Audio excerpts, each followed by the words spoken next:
All right, there we fucking go. Holy shit. No worries, That was bro.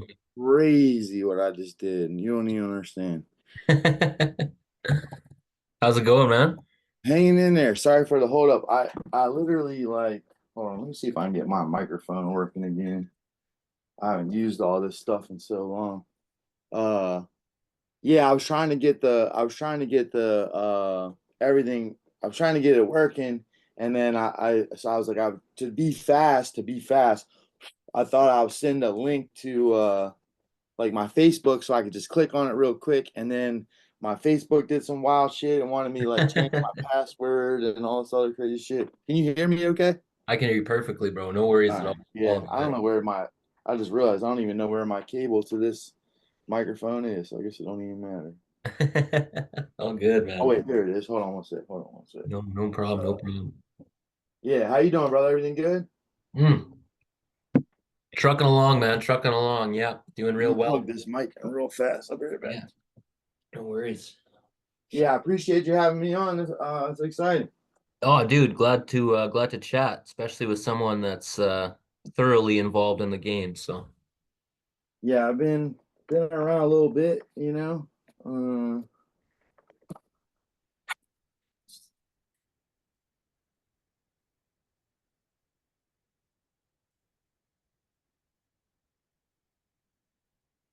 nice.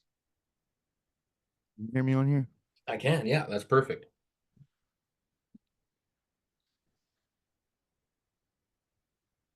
One thing that sucks about this one is I have to wear the fucking headphones, which I hate. Oh You can hear yeah, me okay though? I can hear Okay, you perfect. Yeah, nice and yeah, it's crisp. a lot better, right? Oh hell yeah.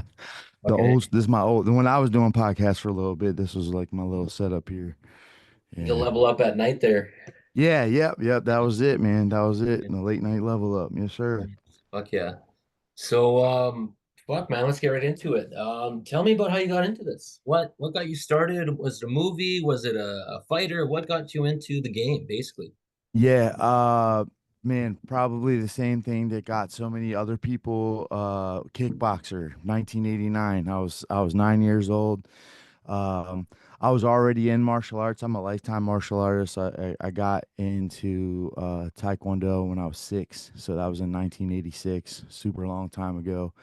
Um, and then yeah, I saw a kickboxer and saw Tong Po kicking the wall and was like, damn. I was like, Muay Thai is the shit. I was like, that's like that must be like the hardest shit ever. Because obviously kickboxing in general was like that was like the biggest thing back then. We didn't have the UFC yet. So like Mm. I tell people all the time, like when I was growing up, becoming a professional martial artist meant either uh kickboxing or really like becoming an actor at some point. Like that was like the ultimate end goal, was to like Yeah. eventually become like like a martial arts actor. So Fuck yeah, yeah. so I saw that movie and always wanted to do Muay Thai, and it just wasn't real big in the area here in Of Maryland course.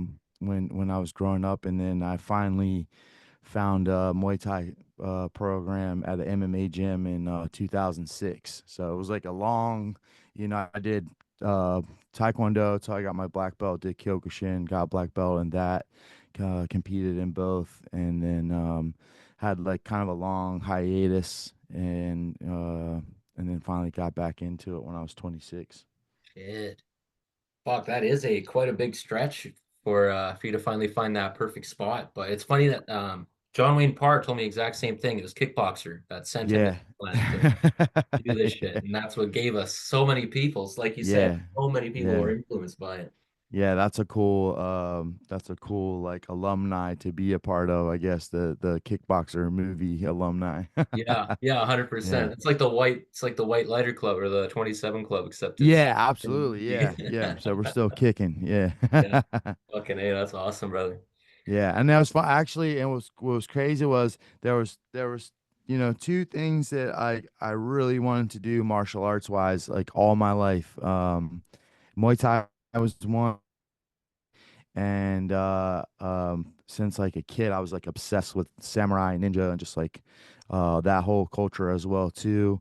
and always wanted to do kendo and like aikido, and randomly like 2004, um, at a gym that I worked out at, I was like getting in my car, and these two guys walked past me with like full kimono and like the big hakama pants, and like had their bags. I knew had like swords and shit in there, and I like pop out the window. I'm like, where y'all going? Because this is like a regular like athletic gym that you like Yeah. lift weights at, and Yeah, fucking they were like, swords. "Oh, Yeah. we have a kendo class that we do in here," and I was like, "Hold on." So I was like, I got out of the car and I followed them in, and I came and went and talked to the instructor, and it was just once a week. It was $25. You just paid, each class that you came in, and yeah, they just did these kendo classes on a racquetball court in the gym, Damn. and the guy was super legit. Like he was like former military, like spent a bunch of time in Japan. He did what he called pre-war kendo. So we did kendo, we did like the full armor and our sparring and everything. But we also did a lot of drawing, a lot of aikido, actually doing cutting and all Damn. that stuff too. So it was awesome, man. And then I so when you are working with a sword, you stand dominant hand forward. So I'm right-handed, so when I was practicing kendo and aikido and everything, I'm right-handed forward. And when I started doing Muay Thai while I was still doing kendo, and after like a couple of months, like I was it was messing with me that I was having to change stances between the two Of course. things, even though it was just once a week, which is pisses me off now because first of all, in Taekwondo and Kyokushin, there is no stance. You just are always switching.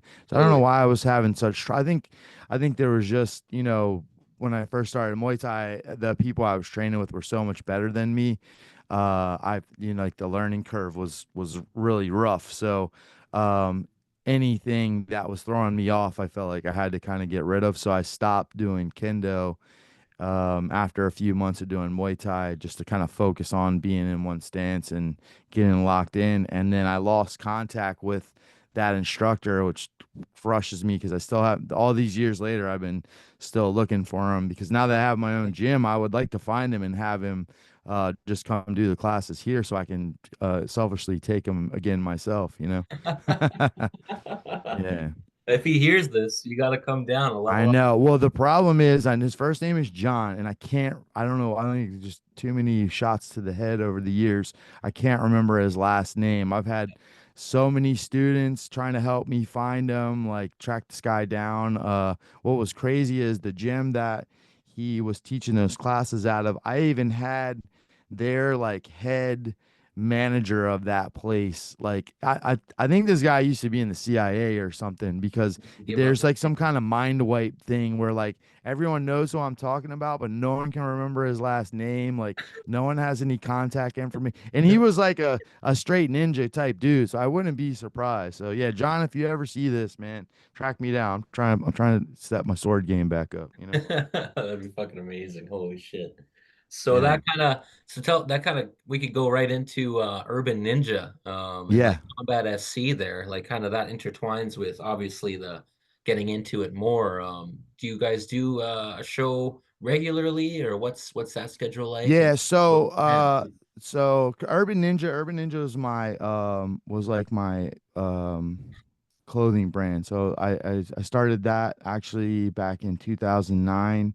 And that's kind of like my umbrella that everything that I do design wise and stuff has always been kind of under that. So anything I design, like the vest back here, like our shirts, our gloves have Urban Ninja on them, like all that stuff. So nice. and then now I have another brand that I'm working on called Daimyo. That's kind of like I'm trying to make that a little bit more of a streetwear brand. Urban Ninja's always been, Athletic kind of. yeah, and a lot of like Muay Thai, and like, so I want Daimyo to kind of be like you could wear it anywhere. Yeah, yeah. Um, but Nice. then yeah, and then so the Combat Sports Challenge is actually Brian Crenshaw's show. So Brian Crenshaw, I don't know if you're familiar. He's the WK president for the United States. It's seeing the name on And IG all the time. Yeah. yeah, yeah, he's a triple OG, been around the game a long time. A lot of people started under him that, run other alphabet organizations now. Yeah. He got a lot of people started in the game, doesn't get as much recognition as I feel like he should. Mm. Hit the WK national tournament is like, I mean, it's such an important part of my recipe for bringing my fighters up. I start all of our fighters off at that tournament. Mhm. That's There like, was one just yeah, recently, like a week ago or 2 weeks ago, right? yeah, we did. We just did. I think like the end of August was the national tournament that we did, and we Yeah. had like 11 fighters there. I always take as many fighters as I can, like whatever the team is at the time. They all have to do it. I don't really give them a choice. No, it's good. I So know a whole gang of guys in boxing and kickboxing that go and Muay Thai that go down there to just, get some fights under their belt. So that's good. it's a great tournament. So for me, like a lot of other people like all the other tournaments because they'll so this is what they'll say that they're more well run, right? Mhm. And I don't I to me I'm not that I wouldn't agree or disagree or anything like that. That's not necessarily the most important thing to me. Now not that I want it to just be a complete shit show, and I'm okay with that either. But it is a little bit chaotic at this tournament, and Mhm. I think that that's a really important element for the fighters, especially when they're first starting, because it's really easy for them to like develop like rituals and like I have to do this and I have to like tap my foot 3 times Yeah. before I put my right shin guard on and like I have to do this I have to do a certain dance and like all this stuff and I try to get them like used to zero ritual. Like if they call Yeah. us and we gotta go to the ring right now and fight, like You can't, and you don't that have your, happens. yeah, Yeah, yeah, yeah. it That's like, happens. It that's happens. like It rushing to shows. work and you can't It take your bong rip and make coffee. You just got to get up and You go. gotta go. Yeah. Yeah. And it happens. It happens at that tournament a lot because I have them sign up for both brackets, so you're able to do Muay Thai and kickboxing. Smart. So there's times where like you might just win a 3 round war in like a kickboxing fight, and you're in the blue corner, and then literally have to come out of the ring, tear all your blue corner stuff off, put red corner stuff on, red elbow pads, and go straight to the ring and do a Muay Thai fight. You know what I mean? So what it teaches them, in my opinion, is to just have faith and believe in their A game and bet on themselves no matter what. Like you don't need to know who you're fighting, you don't need to know what gym they're from, you don't even really need to know what stance they are until you see them. Like it's what's important is your training and believing in what we do, and that tournament proves that to them early on in their career, and then it just makes them be ready to fight anybody. Dude, it's So, it's throwing them in the fire, throwing the baby in the pool. It's all that. yeah. And then, Yeah. like you got to react, and if you're really about it, and then this is a testament to the gym itself, and kind of the program that you guys build upon that. That method, to be that serious, that confident that it's going to work, and even if it Yeah. doesn't, you still went in there and went all in. So Yeah. No, I that's appreciate it. Yeah, no, you're absolutely right. And that's the goal, because obviously it could go the other way and we could be like, fuck, we got stuff to work on. But this year I'm trying to remember what I know the very first day when we had our two youths fighting, they had 11 fights and they went 10-1. And then over the weekend, the two kids fought like my one kid Ian went 6-0 in one day.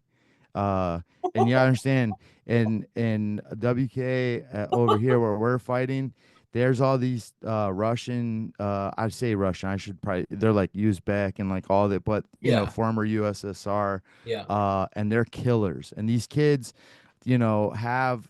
There's no data on them. They that they have sometimes 15, 20, 30 fights. They're just they're constantly fighting. So you're putting a kid in like my kid Ian. He got 2 fights last year at the WK tournament. He's 15 years old.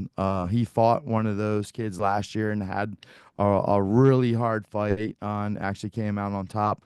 And then this year he fought like 4 of them, beat them all. The last fight of the tournament where we saw this kid fighting all day too, and he was wrecking kids, and we're like, okay, this is gonna be the hardest Coming. one. It's And happening. Yeah. he I was we noticed something in his stance, and I was like, look, we got to get on the low kick early because Ian's a really good low kicker, and he took him out in like 30 seconds. Calf kicks. Wow. Yeah, just Wow. this kid, Ian, I'm telling you, Ian Buckham. Keep your eye on him. He's 15. He's a monster. And same with my other guys, Siraj Swarmer. They are kind of keeping each other sharp. Came up or coming up together. Siraj also went 5-1 that day too. I keep saying that weekend, but those two fought all their fights in one day. And then we went something crazy like 30 something and 4 or 30 something 5 for the whole weekend as a team and stuff like that. So they really fought they fought really well this year. I'm super proud of them. Yeah. Dude, that must keep you going. Just like how oh, I'm blanking a lot today. Mike Tyson's coach there. Um, Cuss. yeah, he's like, I'll die when like he's done. Like Yeah. the only like that's like he's like you're talking about Yeah. them like a family and shit, man. And Yeah. No, they the are for like sure. you there's times where you wake up and you don't feel like doing whatever, but when you have a team like that behind you, you wake up and must be just like, all right, like let's get these guys sharp, let's keep it going. So Man, absolutely. The funny thing is I actually always said that when I wasn't able to spar with the team, I would hang it up because that's always been like a big part of my just the way I coach. I like to be able to be like, this shit works, so I'll show yeah, you, you know? yeah, And the last few years, just from injuries and everything else, and just I'm getting old, I'm not able to do it as much. So I was kind of starting to lean towards like, all right, it's time to like start thinking about, wrapping this stuff up. And I have my kid Gary Mack, who's fighting for the Muay Thai World Cup, November 23rd card for the semifinals for the in Road to One. Ontario. What's that? Yeah, yeah, yeah, yeah. Yeah, are you coming to that? I usually I'm like one of the main media guys for that, but I don't know if I'll be making it out to that show, but I might have to try and make it happen. Man, that show's crazy. Have you seen the lineup yet? It's like I have. bunch of WBC I've seen them all. fights. I've seen most of them fight too, man. Like Yeah, no, I it's all monsters. Tim Lowe, that's my dog. I love Tim I Lowe. just saw Tim in Calgary, man. I was speaking with I actually got him to sign my hat. And he's like, "No, Okay. yeah, yeah. No, Yeah, no, that's the homie. I was a Yeah. post-fight interview and pre-fight interview for all those guys for the semifinal, the Yeah. final in Yeah, Calgary. yeah, yeah. For the Pan Ams, right? Muay Thai World Cup is bananas, man. It's and Yeah, no, we're Kieran's really excited. he's It's a our first monster. time fighting for them. They are part of the Road to One stuff. They've Yeah. been doing all Yeah. theirs, and they're kicking off another tournament on that card as well too. Another 135 tournament. This is the semifinals for so it's our my guy Gary Mack versus the kid Victor from Canada, the Canada representative for the 170 Album? bracket. Victor Album, the Brazilian guy? Yes. Yep. Yes. Yep. Yeah, he just fought Dylan Marr, the light heavyweight WBC European champion. Right. Yep. Yeah. So Yeah. yeah, so we have that fight lined up for the 23rd, so we'll be up there for that. Bro, And it's so funny how close knit the community is. Even though oh you're across yeah. the fucking country, you say one name, it's like, oh fuck, yeah, of Yeah. course. No, Yeah. especially Muay Thai is super close knit, man. I love that about our sport for sure. That's funny. Yeah, because we like Sunshine, all that you saw the coverage. That's where we Yeah. where I got off the plane. And Yeah. Kieran, dude, we're at the boxing event on Sunday. Kieran looks at me. He's like, "Why don't you do this in Winnipeg? You can run this show and just do it in Winnipeg. I'll give you Hell all." yeah. So that's, dude. I just got a venue yesterday, confirmed. I spoke with the commission. I'm getting everything on Yeah. board. I'm building a card, so it's happening, man. I'm fucking Oh, pumped. that's sick, man. Yeah, Yeah, keep me posted if you need some American scrappers, man. I got you. dude.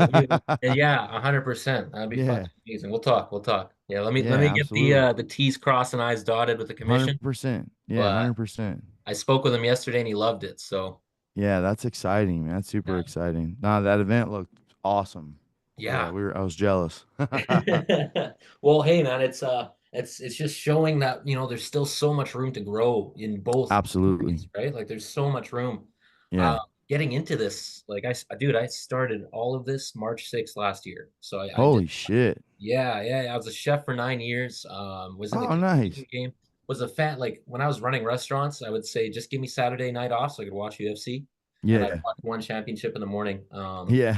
I was a longtime fan, and then a back injury, and I watched one, and dude, it was the Regan Ursula fight, and gave him a nice Yeah. boom. There we go. So, Yeah, he's a beast, man. I actually was at so when a lion fight was like really at the top of their game, we were the first team from my area to get somebody on the show. Like back when it was nice. like impossible. Like no one you had to be like a superstar and I was able to get one of our amateur fighters on and built that relationship up with them and then uh I actually had my pro Jared Tipton fought on the undercard, the pro card, the night that Regan knocked out Joe Nottawa. I was gonna ask, was it that Yeah, Duke Brown head kick? yeah, That's, what's funny, man. So, and again, this is why I got into this because the Leon Edwards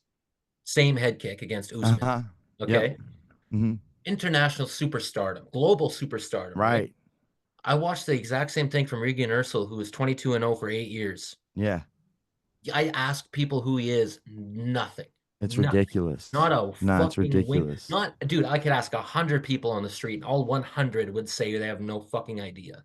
Yeah, So and has never had a boring fight. And dude, then Rocky, all respect, has had plenty of boring fights. oh, of course. Well, and I got so frustrated, and it's like I could name out of those 100 people, I can name them some college ball players or and they would recognize it. Maybe 10 of them. Right, right. Yeah, it's You don't crazy. recognize one of the best fighters to ever live or world Yeah. champion going on a tear like this. So Yeah, it's someone insane. has to shove this down the public's throats to tell them Absolutely. what the fuck is Yeah. good. And I'm not We're seeing any. heading there, guys like you and all the stuff that's going on, more people actually getting into the media aspect of it Yeah, and trying to get the fighters to do their job a little more with social media and stuff like that. I mean, that's a big part of what I try to do too, like yeah, the memes and all the goofy shit that I don't really care that much about, but it helps. Like I have a meme that I posted like a month ago that has 100K plus views. You know what I mean? It's just,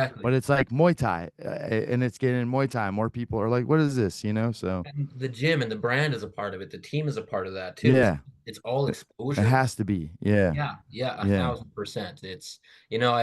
I spoke with a guy, few fights under his belt. He has one post on Instagram. It's like, yeah, that's I did an crazy. interview with him and I said, Yeah, dude, like we gotta build you up, man. Like you want yeah, people to watch, you want people to fight.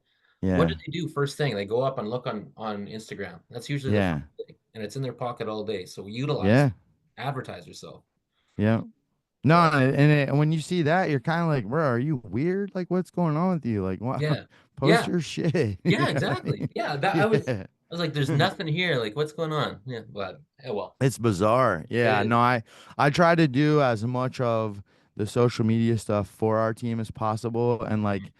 like build our platform and our brand and then post about them all the time so that it'll trickle down to their page. But then it's just like, yeah, you guys keep posting and doing stuff on your end too. So like once you hook them, that they keep following what you're up to also. So There isn't yeah. too many gyms that have as big of a following unless they have a superstar like you guys. Like you have a good ass following, I man. appreciate it. Yeah. Yeah, And it's yeah. organic too, by the It way. I is. didn't buy a Yeah. bunch of bots like some of you guys out there. I Yeah. know who you are.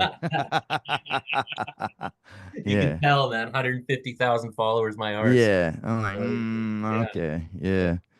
Yeah, Yeah, we you know, randomly were like, I was stuck at 19.6 for like 2 years. It was the weirdest thing. And then I started doing the memes again recently, and we finally got over 20K. And I was like, ah, all right, there we go. Thank God. It's funny. Even for myself, what gets me to follow is something that makes me laugh. I'm like, Absolutely. I have to Yeah. click on that. So No, no, that's 100%. smart. I got to get into that a little bit more because I'm always like just content, news, that kind of shit. But there needs to be Yeah. funny shit involved. There People does. like to laugh, man. Yeah. Yeah, it's Yeah. funny. Yeah, and it, like when I'm not slacking on the memes, and I'm like, I'll like meme and then post some gym stuff, and then and you kind of keep the flow going. Like all of our gym stuff views is like way Yeah. higher too. It's just Exactly. traffic. So yeah. Exactly. Exactly, It's man. a job. It's a job. People don't realize it's a job too. You got to It is. keep it up. And I've had a brutal year, so there's days where I don't want to be funny. You know what I Yeah. mean? I don't want to laugh myself I even. feel But you. that this year I feel like, which is crazy because it being probably one of the tougher years I've had. I think I've also I'm proud of the fact that I've actually kept up on all of that stuff as well too. You know what I mean? Mm. So No, yeah. it's kind of it's um gratifying, victifying, or fuck, there's a good word for it, where it's you can be so proud, Vindicated. vindicating. Yeah, yeah, Thank I you. got you. Yeah, yeah. I You got my know, coffee, brother. I'm good. I'm with you. I got your back. I didn't. You know what's funny? I didn't smoke this morning, and that's the Okay, problem. yeah, I yeah, didn't yeah, smoke. yeah. I So, got you. yeah, yeah. A little cloudy from the normal day, but Yeah. so one championship they changed. I don't know if you saw they had three canceled fights from this weight. Yeah, I just was looking at that earlier. So what they changed it again? Yeah, yeah, there's a 3 hour window. If you don't make the hydration, you have to donate 20% of your purse, but then all of a sudden Yeah. they can also cancel the fight if they don't agree to the 105% weight limit. So if you're 5% over that, they can say no. Like Yeah. Galalov is a killer. I've interviewed him before. He's the one that did that super super viral fight with Rod Tang where Rod Tang Oh gets no, I remember. Yeah, yeah, yeah. absolutely. Absolute Yeah. killer and always exciting. He just fought Super Lek as well, Right. other guys, but Yeah, that's a that's bummer, man. dude, Amy he's Perney's fight got scrapped that's too. That's a right. bummer. She's a beast. Yeah, Yeah. that really sucks. That's one of the reasons why. So, Gary was we turned pro at 54. It was funny because as an amateur, like 160 was the sweet spot. Like he did 70 fights at 175, 170, and then 160 where we were like, okay, this is like he was like really finding his groove at 160. And then but it was funny because when he was like in the 70s as an amateur, all the like top guys were like, well, we're 55, so you're gonna have to come down here. And at the time we didn't think it was even possible. And then he took some time off, came back. He actually had a kid and did some like regular grown-up shit for a while, and then came back and we were like, okay, let's focus. Let's get to down to 55 because that's where all the fights are going to be. And then he gets to 55 and they either didn't want to fight him or everyone was like, well, we're 65 or 70 now. And it's like, what the fuck? So, but anyways, then we actually, we had a couple offers to fight for the national, the U.S. national WBC 55 belt. And a couple people said no. And then when we did finally get one locked in, we looked at their, hydrate, not, they don't have a hydration thing, but they have a weight check like Yep. a couple weeks out as you get closer, and A it's like certain percentage loss. impossible, Yeah. yeah, for Yeah. Gary for 55. So we were trying to get them to move the fight to 60 because that was definitely a lot more doable, and it just didn't work out. So then the Road to One tournament came up at 170, and we are like, I mean, at this point where he can't get any fights anyway, and it's like for one, we know for a fact that that's gonna have to be the weight class that he does because there's no way with hydration and all the other stuff that he would ever Oh, be able to do the 55 weight class. yeah. So, and the 170, like Regan and Gary, I think Gary's actually a little bigger than Regan. So, like I said, I met Regan in Yeah. person. So, he's a big one. He's a decent size 170 in internationally. In Yeah. in the US, he's a small 170. These guys are Yeah. fucking huge. Yeah, Like the the international guy Drew 170s are Gigax quite he just small. fought is massive, you know. Yeah, you Um, look at any of Regan's opponents besides Regan. Regan looks big compared to yeah. them. Yeah. So I know over there he's going to be good size and yeah, what we realize now that him not having to cut a ton of weight and going in that much fresher, I mean he knocked out both of his opponents in the first round in this road to one thing. So you were like, damn, okay, 170 is good. Fuck yeah. Fuck yeah. Yeah. That's amazing, man. Yeah. No, that's going to be exciting. And I think this is the 12th or 13th show of Muay Thai World Cup. Oh, yeah, they've I been remember looking cooking. at their first, second, and third. Some of the outside shows, smaller, 3,000 people. I think was at the Wow, that's in the amazing. final. So, and Yeah. you know what's crazy, man? We had Dana White in Toronto for Unified. Dana White looking for a fight. Okay, yeah. The coverage for that went down there, and I think they just topped 1,000, maybe 1,300. So, Wow. Wow. when you think of that, Yeah. it shows the community because the No, Muay Thai especially community, Canada does it right with Muay dude. Thai, especially, man. You guys are yeah. I'm always impressed with the fighters and with stuff like that. Do you know Mukai Morano? Uh, He had Edmonton Combat League. yes, yes. Yeah. So he actually brought Gary up in 20. Gary and my wife Erin. My wife Erin was is also she's not fighting now, but she was like IFMA 2017 silver medalist. Okay, Multiple gold, world gold medalists at WK Worlds and IKF champion, WK National. I mean, just most of our belts here are hers. fucking decorated. And her and Gary fought on a U.S. versus Canada Edmonton Combat League show back in 2018. They brought Gary up. They brought my wife Erin.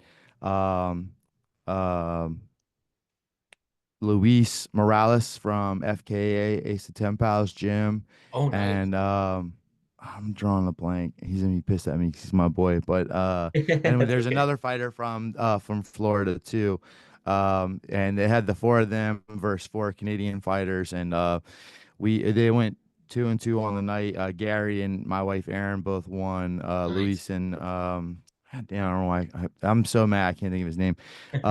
Both came up short on the decisions, and but two really good fights. All really good Canadian fighters too. I mean, Gary fought Cody Jerome.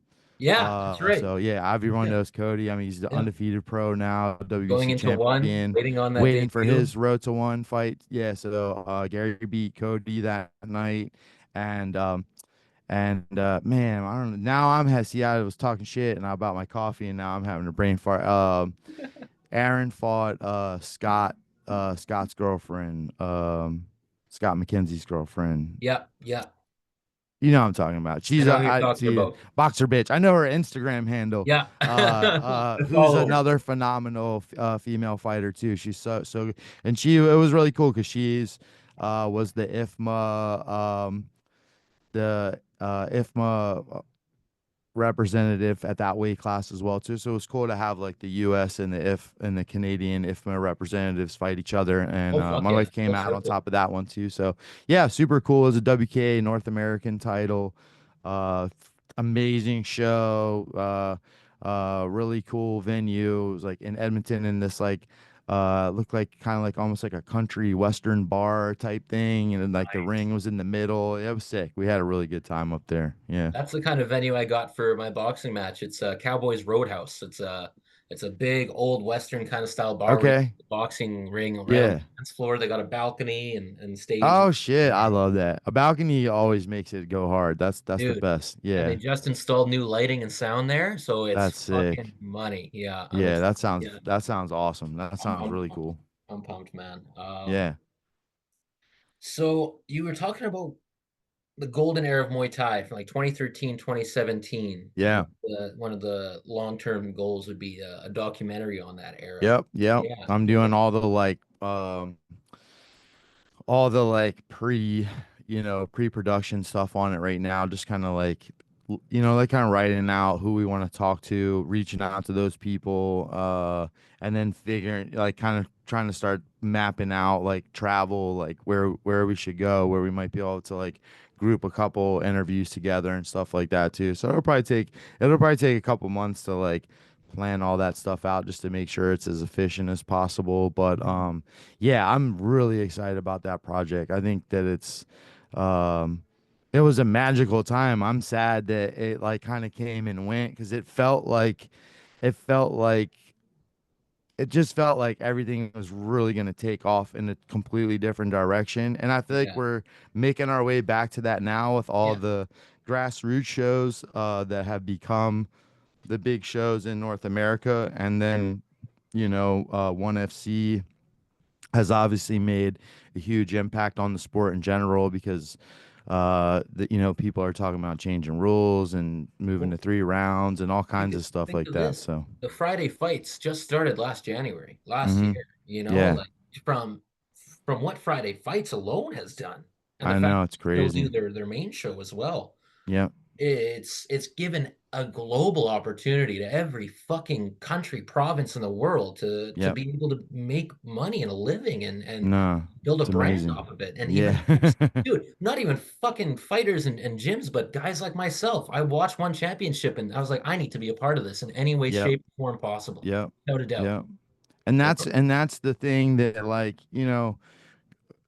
when I opened the gym in 2013 and at the time Line Fight was like the big Muay Thai show, like all over the world. Really, it was based in the States, but it was cool to like that we had this show that like everyone in the world wanted to fight on. Yeah, yeah, And Glory was just kind of getting going, and they were had made their like made it be known that they were coming to the US in 2013 as well. So like that year was like holy shit, like we could get people on Lion Fight, maybe get people on Glory one day. Like Glory was doing the like the one night four-man tournaments, and they were yeah. handing Madison people Square giant checks Garden. with They three got hundred good thousand venues. dollars. Yeah, I yeah. was at that. Yeah, I was actually at Nice. that. I was at that first Madison Square Garden show. Amazing. It was incredible. Floyd Mayweather was there. Yeah, that's You right. know what I mean? Like that's Yeah. like so that's what I'm saying. Like it felt like, oh shit, like we're about to have Real. shows that like Yeah. Floyd Mayweather comes to. Like people are gonna make money, like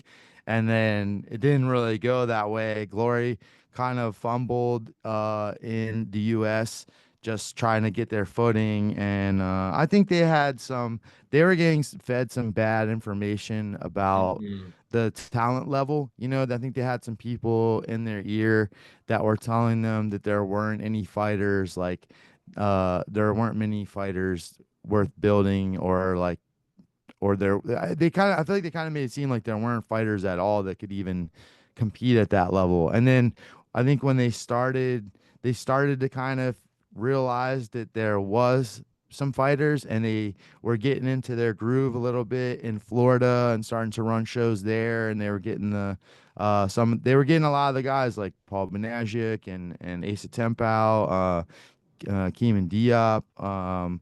There was a bunch of American guys that were like kind of like, okay, these are going to be the guys that become the future of it. And then I think with COVID hit, and then they're just like, all right, we're gonna stick to Europe. We know this works. We don't Yeah. lose money here. Like this is what makes sense for us. And I think they're starting to think about making a move back over here again now, which is cool. So that would be cool to see, another I think the more shows and more opportunities we have, the better. Because like I I think said, they need to even with do Lion a Fight and Glory and everything, it was just exciting that there was like you had two potential shows that you could get on and become, kind of a global star. dude, think of this. Think of so they have Road to One. Why not a Path to Glory? You know, Yeah. I've been that's been going in my mind for over a year since I've seen Yep. this Road to One show. I'm like, hey, well, what's Glory doing to get guys into their thing the same And way? they did early on in like 14, 15. They had a Okay. couple my guy Francois Ambang was in one of those. Joseph Valdolini won a road Yeah. to one thing. So yeah, they were doing them, and then it just kind of fizzled out. Like I said, because I think they were there. they're getting bad information about, like, I think they're saying like, okay, let's put one of these things together, Yeah. and then they're looking to people from here to be like, who should we put in? And they're like, there's nobody worth putting in. You I'm know on what I the mean? Yeah, here I'm So gonna call you right back because I'm on the yeah, Zoom. I just gotta reset the meeting here. It's only yeah, yeah, 40 yeah, go minutes for of it, bro. recording. Cheers, bro. Easy. There we go. Be Perfect. back. I've only done that with like three people where we've so we Ran out. can scratch the surface of where we want to even get into, but Yeah, yeah. That's awesome. Oh yeah. yeah, Anderson Silva's son was one of them. I think it was the longest one I did was Oh, that's tight. hours with him, man. Yeah. Yeah. No, I Gabriel. bet he had some cool shit to say. Oh, Yeah. dude, he wanted to. It felt like he didn't have the chance to tell these stories, so it was fucking Yeah. here in No, person. I haven't seen him on anything yet. I gotta go check that out. I gotta go. Yeah, you gotta send me the link to that. I I would like will, to bro, see for that. sure. And then it Yeah. was cool meeting up with him, doing the Tom Loeffler show and meeting Anderson and all that, man. It was fucking bananas. Yeah. It's fucking Oh, bananas. that's fire. Yeah, that was my guy, man. I've been following him since Pride. Yeah, my so like when I started, uh, I had, like I said, I had the Kyokushin background Yeah, and the traditional martial arts, and like I said, even just the samurai, urban ninja, yeah, uh, um, it just that that whole vibe is just me. So yeah, my initial fandom was K1. It's K1 and then Pride, and in my head I was like, okay, when I first started, I planned to kickbox and do Muay Thai and everything, but always intended to move over to MMA at some point. And back then it was like, okay, let me make it to K1 and be trained in jiu-jitsu secretly, and then move over to Pride and be like, oh, this guy actually can defend himself on the ground. oh yeah. That was always my secret dream. And yeah, yeah, no, there's the K1 and the Pride days were super exciting. And yeah, Anderson was just like, you could tell because the shoot bot guys were back then were like, they were like the kings of striking in Oh MMA. yeah. Hands down. And I remember always being like, I'm gonna go to Curitiba one day and learn from these guys. And then Anderson came out of their camp, and you're like, shit, there's like a whole other. And you even look back, all due respect to Vanderlei and all those guys, like you look back at their striking now, and you're like, it's not Yeah. that great actually. It's kind of a Yeah. little messy, know. But Anderson always just looked like Anderson. So, Mm. yeah, that was really cool. And then obviously he burst on the scene in the UFC and just made everybody look like they were just levels below what he could do. So I realized this, my first love was boxing, but then Hmm. really as I was younger and like in my teens, like early teens, 13, 14, that kind of thing, from like those really like malleable years, I was a massive WWE fan. And Okay. stories and the Yeah. characters and the way the matchups would build, the promotion itself. The Hmm. Vince McMahon documentary just came out. Watching Yeah, I just that, watched it. Yeah, no, I watched dude, it. It's amazing. watching him work for the sport and how Yes. one of the guys on there said Vince doesn't own the business owns him. This is Yeah, about him. And it's you can take like there's some horrible things from there, but you can take the good and leave the bad. And so like absolutely. it's fucking amazing to see that kind of passion into it. And then you look at how I was watching some of the Hell in a Cell and crazy fucking matches where guys are Yeah. getting absolutely destroyed. When you're young and you're like, oh, it's fake, you don't really actually appreciate the pain that they're going through. No, Watching it's that now, it's it's re- it's fucking real awesome. enough. You know what I And mean? then The you pain is watch real. and then you watch one and UFC and Yeah. kickbox and then you see the stories that are being built here, which are real. My favorite one, I could go on about it for hours, is Pereira coming to fight Oh Adesanya, yeah.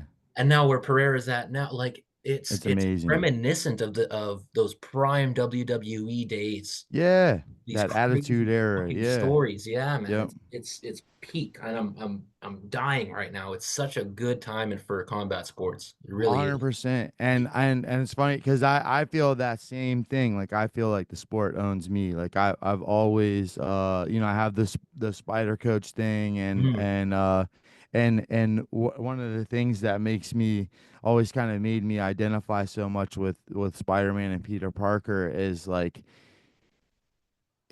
what.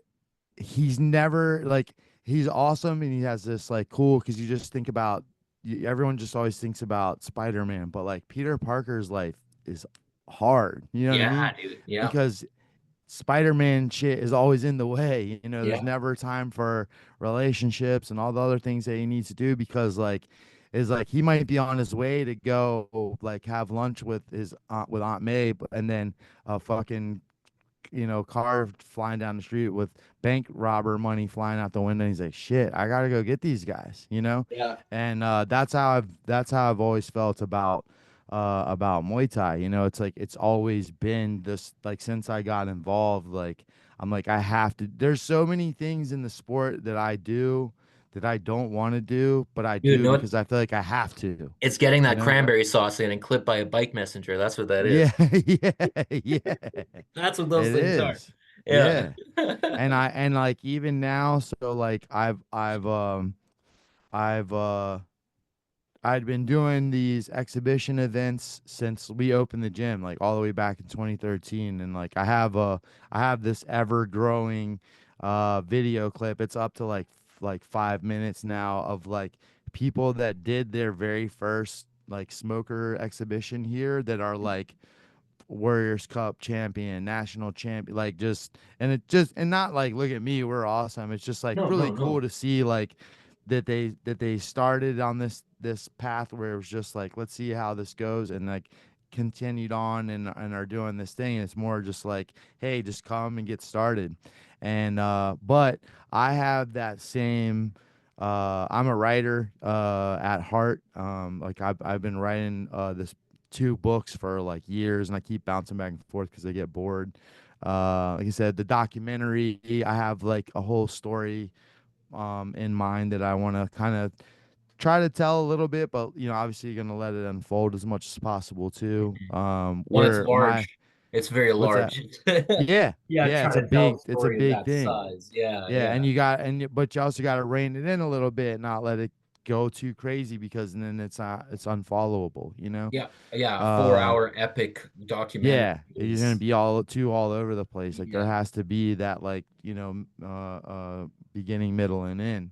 Mhm. And then and not to keep going off, but I'm also we're gonna shoot an independent film. I have just a really talented group of people on my team too, and I'm always on them all about using this as like the jump off to whatever the next thing is. Ideally, they accomplish enough in fighting, even if it's just at an amateur level, to be able to live off of it forever. So if they just get enough notoriety in the sport to like create an audience because audience is like having an audience is the wealthiest thing you can have in Yep. this day and age. So if you can create this audience that we already have within the Muay Thai community. So like I said, we're gonna shoot this independent film. I'm finishing up writing it now. It's something I wrote a long time ago, and I'm just making some adjustments too. But all that to say, like I've always had that desire to like help create these storylines and let these storylines happen within the sport, and wanted to um have a show where we're doing that too. Yeah, And yeah. I've tried I've tried so many times to do it with everyone else. Like I'm constantly helping shows behind the scenes like match make. People will hit me up. Usually they'll hit me up to ask me if I have somebody, and then if I don't, I'm like, oh, but there's this guy, let me connect you guys and stuff like that. So I do a lot of that Yeah. behind the scenes, which is what led to me becoming a matchmaker in the first place. And then, so I was matchmaking for a show here in our area about a little over a year ago because it was a show that really just it's a local show. It's a really good show. The venue is incredible. It has so many great elements to it, but it's all like local guys versus local guys. Hmm. So it's not like being a champion there.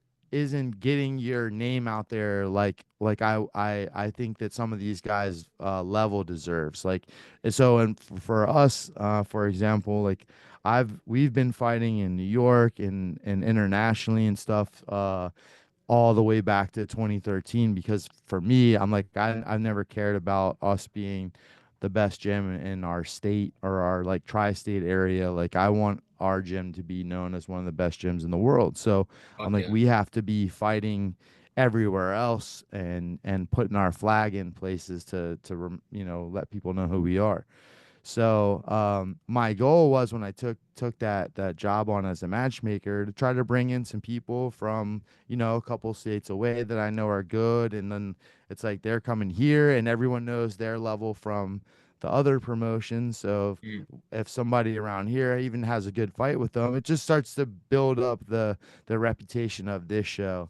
And I spent about a year with it, just smashing heads with the owner, and it was never anything like it wasn't like he was ever wrong about anything and I was right about everything. He had his way that he wanted to do things. I had my way that I wanted to do things, and we just didn't agree. Yeah, So yeah. over time, I was just like, for my own sanity, I have to like step aside, right? Well, and I'll be the blunt news there. It's for I mean for obviously it's easier for him to just do that and keep that It's circle working. closed, Yeah, right? It's working. Why it's why working. come in and not expose, but why come Mhm. and really truly test these guys more if it's working and there's a system there that's in place. And And it is. Yeah. it's we spoke to this earlier when I was flying, when I was texting you there, Yeah.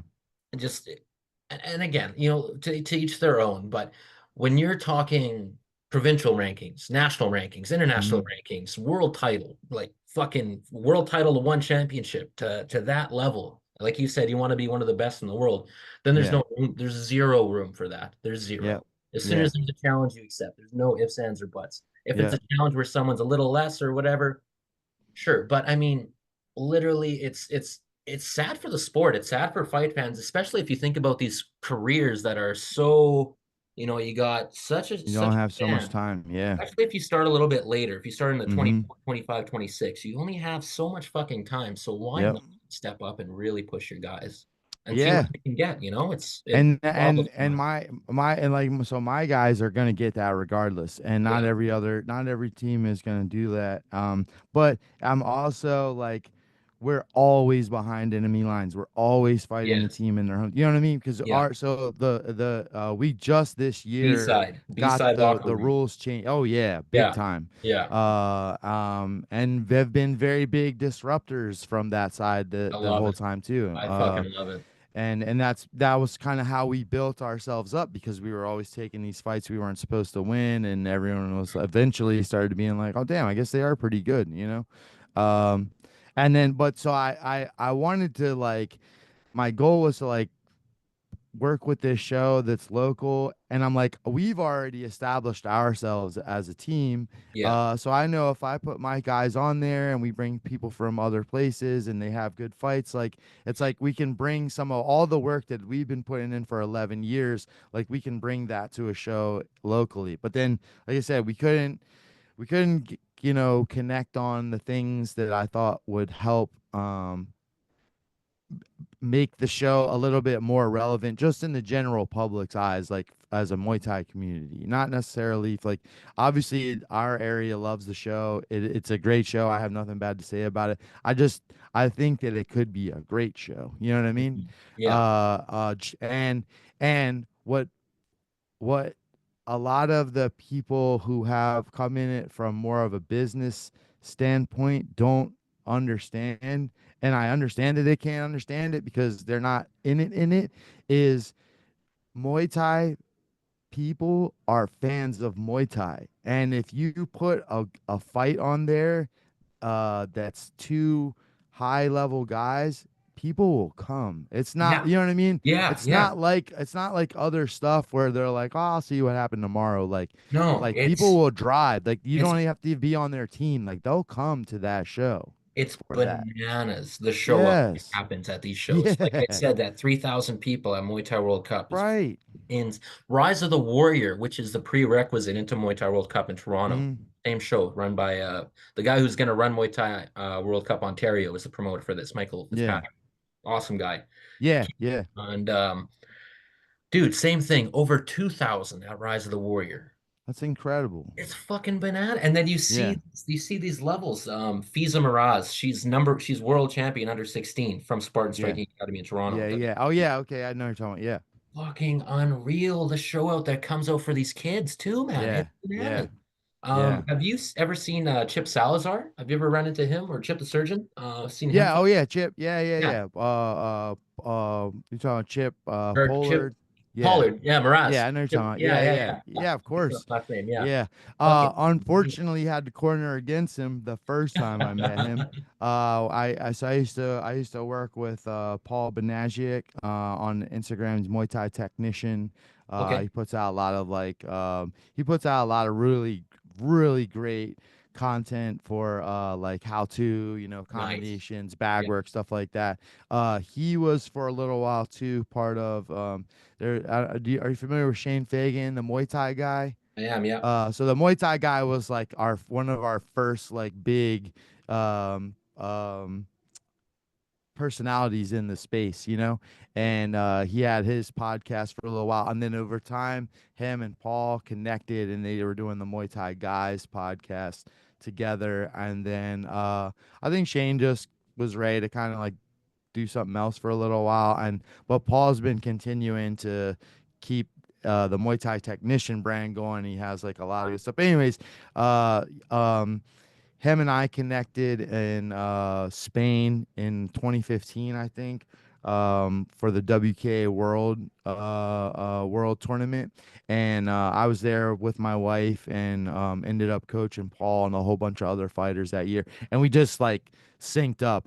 Like he has there's this kind of viral clip that went around for a while where he's like, "This is why you listen to your coach." In the corner, I'm telling him like, "Yeah, you're gonna do this, and then I want you to throw this knee." He's gonna walk right into it, and then it cuts to this clip of him doing the little setup and the guy like I running swear I've into the seen knee, this. and I know yeah. exactly what you're talking about. So, I've fucking seen uh, that. Yeah. Yeah. and then since then he's always he has an incredible coach, Ed Thornton, where he came up from up in Connecticut, and then he just always kind of since then as he's like, "What do you got for me?" Yeah. And we just connected really well, and I helped him get ready for a couple fights, and yeah, so he fought Chip online fight, and I'm a huge fan of Chip. Because he has a really similar style to how I train my fighters. We win the majority of our fights with boxing. Yeah. I have a whole boxing from Muay Thai program that we use, and he has phenomenal everything, but Yeah. I was Yeah. always He's really really impressed crisp. with his hands. Yeah. So yeah, big fan of Chip. I'm actually trying to get him and Gary together sometime soon to do some sparring and stuff like that too. So Nice. yeah, Chip, you heard yeah. that? They need your work. Yeah, no, he's the man, Fuck bro. He's yeah. such a good fighter. Yeah, I talked to him the other day. We used to joke all the time, me and him about he and I doing a podcast because we were like movies and comics and like so much stuff that like he'll post or I'll post, and we're both like, yeah, yeah, like so it's very similar interests. You know what I mean? Nice. Fuck yeah. So. But yeah, no, so and so yeah, I took another job as a matchmaker for CFFC Muay Thai. So Mhm. CFFC is a huge MMA organization here on the East Coast. They're like one of the primary MMA organizations that people come and then go to the UFC from, and Mhm. they started an MMA promotion this year. No, yeah, this year, and I actually took a matchmaking position with them um, at a really hard time. It was like literally as my mom was passing away in February, Fuck. and but again, so this is what I'm talking about before, where I'm like, the sport owns me because Yeah. I'm like, this could potentially be our one FC. Yeah. I honestly was looking at it like, if this thing takes off, I wouldn't be surprised if UFC even finally is like, maybe we should think about adding a Muay Thai thing like one or something. You know what I mean? So I was like, man, it's so important for somebody that really loves the sport to get in that position and try to help steer this thing. And same thing, we couldn't meet eye to eye on a lot of stuff, and this year especially now, I think I spent a whole year with the other show trying to fight and swim upstream. Yeah. And this year, after losing my mom and just some other stuff that I've had to deal with, like I'm extremely protective of my peace now. So Yeah, dude. I'll take the initiative to step up for the sport right away. And then but now if it's something that's like gonna beat me down really quickly, I've been bowing out. Dude, that pushback, and I'll message you after because it's shitty news for the Canadian side of things. But that Yeah, pushback is causing negative shit up here in the same way, 100%. I It's kind bet. of shit, but It's hard uh, because people get into certain positions and they just want to kind of step on your shoes, you know? But the good news is I finally decided to stop being a little punk and I'm doing my own show. I'm going to start my own show here in Maryland. We're going to do the first couple right here fuck out of yeah, my gym so I don't have to worry about a ton of overhead and I can focus on just if I don't have to worry about ticket sales. If I want to have half the card be killers from Canada, fuck it. You know what I mean? yeah, So yeah, fuck yeah. and so that's what I'm gonna do for the first couple shows. Just make like the best possible fights I can, and just get everybody like, holy shit, and start building those storylines. And yeah, January 18th, stand up. So I had my smokers were always called stand up exhibition series, Yeah. and the I was gonna call the fights the stand up fight series, and somebody jacked my name, fuckers. But so I'm just gonna call it like the World Stand Up Promotion or something like that. But it'll basically just be stand up. So January 18th in Maryland. This is I'm announcing it really officially here. So Fuck yeah. this is a debut announcement basically, and yeah, we're gonna start working on getting all the details in for that, and I'm gonna start building those storylines, man, just like we talked about. Fucking A, man. Well, we'll chat too after, Yeah, and I absolutely, can brother. come down and do some film and interviews and all that Bro, shit. I would love to have you. I'll get you down here for sure. That'd be fucking amazing, dude. Yeah. Absolutely. Hell yeah, man. No, this is and again, right? So when you get that pushback, this is what is birthed out of the other side of it. Weird word to use birth, but it's No. true and it's what's needed, right? To get these Yeah. guys, like you said, who gives a fuck if you want to have killers from wherever the hell or put on Yeah. whoever, just get these guys primed for the world stage. That's Yeah. the whole thing. That's the Yeah. whole thing. And if you're not about it, then Well, stay. and that's my thing is like so if like if Gary Mack for a perfect example. I know we get going here soon, Yeah, but like all my guys if as soon as we start, I start them off in that WK tournament. They fight the craziest possible fights. They fight as many times as they can. Do two brackets and I know exactly what I need to work on from there. And most of them come out the other side and it's like, okay, you're clearly a killer. Gary Mack did the open tournament his first time doing WKs. He was 2-0. But I knew mm, he was ready. Like he was a monster already. It was yeah. You can obvious, see it. You can see it. Yeah. And his first fight at WK, so he's at 2-0. He went with a guy who was like 10-9 or something like that. So not the Okay. greatest record, but still got 19 fights. Yeah. Mashed him. The guy quit on the stool between the second and third round, which is hilarious because he talked shit to Gary before the fight. Because Gary had seen him fight in another bracket and was being nice and was actually like, hey, he had lost the decision. He was like, hey man, good fighting, whatever. And he like looked him up and down. He's like, that's not gonna be us. And then Gary was like, oh, all right. And Okay. then bro, All Gary right. put it on him. He quit. There's video of him in the corner looking at his coach going, I no, I don't. I'm not going No back out maths. there. No math. Yeah. Yeah. And Yeah. then so he's 3-0, and then his finals fight, it was this crazy shitstorm in New York. There should have been like 8 fights in his bracket. The brackets got all screwed up. Like hundreds of people left the tournament and just went home. Only the gangsters stayed and fought. So he ended up fighting his final fight on Sunday at like 10:30 p.m. against Wes Argro from Easton Martial Arts in Colorado. Okay. They train like Neil Magny and Yeah. fucking Oh, that's how Curtis I know that name. Yeah. Blades, and yeah, I mean like nothing but like nothing but killers out of this gym. They're all Corey Sandhagen trains with them. Like Sean Madden is like one of the head striking coaches. I mean, just Murderers. murderers, right? Murderer. Yeah. Wes is a murderer. Wes is 24-4 or something like that.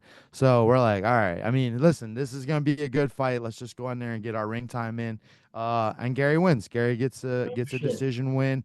It was close. You know, it was a really tight fight, but it's like Gary also had 3 fights at the time, and but you know, then it's like, okay, we just got to keep on finding guys with way more fights because my thing is like, and the way I've always looked at it is that at some point, if I'm going to turn these guys pro, like you're only going to get, and I tell this story all the time. Anytime I get a chance to talk to anybody, especially publicly, I try to remind everyone of this because people do it backwards.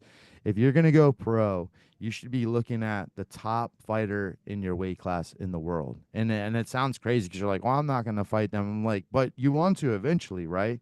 So if you want to eventually beat Regan Ursel, right?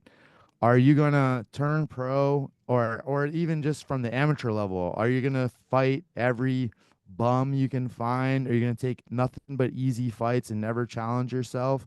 Or should you, which I'm gonna answer yes, should you look for every hard, way out of your realm of what's possible to win fight as an amateur who you can find and do those fights so that by the time you get to pro, like that's just what you do.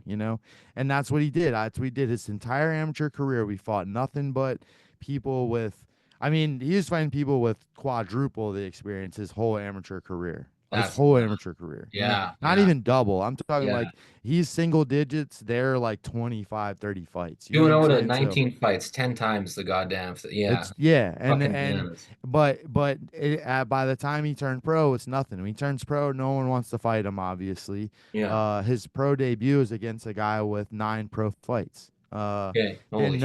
Then no one will fight him for a year. So I was able to get him into a tournament in Wales, a one night tournament. He fought 3 times in 2 hours as a pro, no gear, just gloves, no shin guards, no nothing. He beat knocked out a guy from Brazil in like 30 seconds. Decision the guy from Germany, but like it should have been stopped. Like he put it on him. That guy had I think 15 pro fights, and then the final fight is him versus a guy from Holland. This is a kickboxing tournament. A guy from Yeah. Holland, 24-4, Infusion ISK world champion, right? And this now, Gary, we're right back to where we started as an amateur, right? Yeah. Gary's 3-0 now as a pro, about to have his fourth fight, 24-4. It's almost the exact same thing. Yeah. Yeah. Uh, and he beats him, and now he becomes a world Um, champion kickboxer. The one loss Gary has on his record, he swept a guy. They pulled him down with him. They fell on Gary's knee. Gary yelled in pain because they fell on his knee. The ref stopped it and they called it a loss. Like he doesn't have a real loss on his record. yeah. Yeah. That'd be a no Then he contest moves. in every Yeah, it other should have been a sport. no Yeah. contest. They Yeah. just they won't overturn it, but it's Yeah. whatever. It makes him a little less scary, hopefully, and we can keep tricking our way into these fights. Yeah. They could say he is beatable. He is beatable. Yeah, Yeah. he has Oh, lost fuck. one time, but yeah, When he fought Cody Jerome, was it big gloves? Was it big gloves? yeah, yeah, Yeah. yeah, Yeah. yeah. It was yeah, gloves and elbow pads. Yep, yeah. Yeah. I'll send you a link to it. It was an awesome fight. Yeah. It was Yeah. I'd love dope. to watch that. Yeah, yeah, it was a dope Well, fight.